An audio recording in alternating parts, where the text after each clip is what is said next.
नाही, आता दादाची उणीव तर सगळ्यांना दिसते. कोणाचे चेहऱ्यावर हास्य आतमध्ये आमदारांच्या नाही आहे.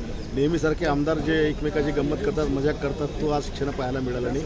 कारण दादा गमवल्याची भावना, वेदना, दुःख सगळ्यांच्या मनामध्ये आहेत. आणि राहिला अर्थसंकल्प म्हणण्याचा विषय, तर दादांची शैली, दादांची स्टाईल ही वेगळी जरी असली पण देवेंद्रजी पण ते मांडण्यामध्ये कमी पडणार नाही, कारण ते पण मोठा अनुभव त्यांच्या पाठीशी आहे. तर राज्याचा अर्थसंकल्प योग्यरित्या मांडला जाईल. दुसरा प्रश्न असा आहे की रोहित पवार नेते जे आहेत ते वारंवार प्रश्न निर्माण करत आहेत, प्रेस कॉन्फरन्स किती घेत आहेत आणि संशय निर्माण झालेला आहे की हे घात आहे, अपघात आहे, त्यांचं निधन झालेलं आहे. त्यांनी केलेल्या उपस्थित प्रश्नामुळे महाराष्ट्राच्या मनामध्ये शंका आहे, महाराष्ट्राच्या मनामध्ये अनेक प्रश्न आहेत. जे त्यांच्या अनुभव त्यांच्यामध्ये प्रश्न म्हणून आता एकदा का त्यांच्या सगळ्या प्रश्नांची इन्क्वायरी झाली पाहिजे. तसं तर मुख्यमंत्री मोदींनी CID इन्क्वायरी चालू केलेली आहेत. केंद्रीय मंत्र्यांनी त्यांच्या कंपनीची इन्क्वायरी लावली आहे. ह्या सगळ्या कंपन्यांचा अहवाल, चौकशीचा अहवाल ज्यावेळेला येईल त्यामध्ये जो कोणी दोषी असेल मग त्याच्यावर कारवाई होईल.